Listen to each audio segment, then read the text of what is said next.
ನಿನ್ನೆ ಕೂಡ ಕೋರ್ಟಲ್ಲಿ ನೋಡ್ತಾ ಇದ್ವಿ, ಕೈ ಇಟ್ಕೊಂಡು ಅಷ್ಟೇ ಅನ್ಯೋನ್ಯವಾಗಿದ್ದಾರೆ. ಬಟ್ ಏನೋ ಅಂದ್ರೆ ನೀವು ಹೇಳಿದಾಗ ಫ್ಯೂಚರ್ ಏನೋ ಅಂದ್ರೆ ಒಂದಷ್ಟು ಪ್ಲಾನ್ಸ್ಗಳ ಮೇಲೆ ಈ ನಿರ್ಧಾರ ತಗೊಂಡು, ಯಾಕಂದ್ರೆ ನಾವು ಗಂಡ ಹೆಂಡತಿ ಅನ್ನೋ ಥರ ಅಲ್ಲ, ಆಪ್ತ ಗೆಳೆಯರ ಥರನೇ ಎದ್ದು ಬಿಡೋಣ ಅನ್ನೋ ಥರ ನಿರ್ಧಾರ ಮಾಡಿದ್ರ ಅಂತ. ಅಲ್ಲ, ನೆನ್ನೆ ನಾನು ನೋಡಿದ್ಮೇಲೆ ಅದು ವಿಡಿಯೋ ನೋಡಿದೆ, ಮತ್ತೆ ಅವರು ಇನ್ಸ್ಟಾಗ್ರಾಮಲ್ಲಿ ಪೋಸ್ಟ್ ಮಾಡಿದ್ದಾರೆ. ಏನಂದರೆ, ನಾವು ಈ ಥರ ಹಿಂಗಿದೆ, ನಾವು ಒಂದು ಇದಕ್ಕೆ ನಿರ್ಧಾರ ತೊಗೊಂಡಿದ್ದೀವಿ, ದಯವಿಟ್ಟು ಎಲ್ಲ ಸಪೋರ್ಟ್ ಮಾಡಿ ಅನ್ನೋ ಥರನೇ ಒಂದು ಪೋಸ್ಟು ಮಾಡಿದ್ದಾರೆ. ಇಬ್ಬರು ಒಂದೇ ಥರ ಪೋಸ್ಟು ಮಾಡಿದ್ದಾರೆ, ಅಂದರೆ ಇಬ್ಬರು ಜೊತೆಲೇ ಇದ್ದೇ ಪೋಸ್ಟ್ ಮಾಡಿದ್ದಾರೆ. ಅಂದರೆ ಅವರಲ್ಲಿ ಯಾವುದೋ ಒಂದು ಗಲಾಟೆ ಆಗಲಿ, ಒಂದು ಇದಾಗಲಿ, ಆ ಥರ ವಿಷಯಗಳಿಲ್ಲ. ಅವರು ಇಬ್ಬರು ಮ್ಯೂಚುವಲಾಗಿ ಮಾತಾಡಿಕೊಂಡು ಏನೋ ಒಂದು ಡಿಸಿಷನ್ ತೊಗೊಂಡಿದ್ದಾರೆ. ಆ ಡಿಸಿಷನ್ಸ್ನ ನಾವು ರೆಸ್ಪೆಕ್ಟ್ ಮಾಡಬೇಕಷ್ಟೆ. 4-5 ವರ್ಷದಿಂದ ನೀವು ಹತ್ರದಿಂದ ನೋಡಿರ್ತೀರಿ.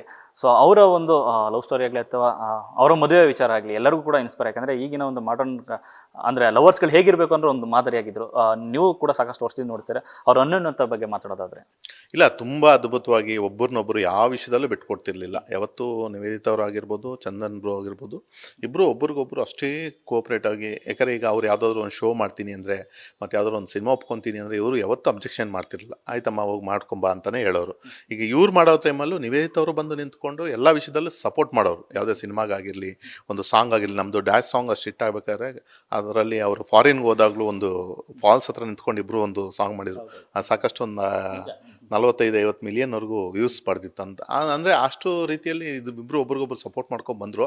ಬಟ್ ಈ ಡಿಸಿಷನ್ನು ಏನಕ್ಕೋಸ್ಕರ ತಗೊಂಡಿದ್ದಾರೆ ಅನ್ನೋದು ನಮಗೂ ಒಂದು ಕ್ವಶನ್ ಮಾರ್ಕ್ ಆಗಿದೆ.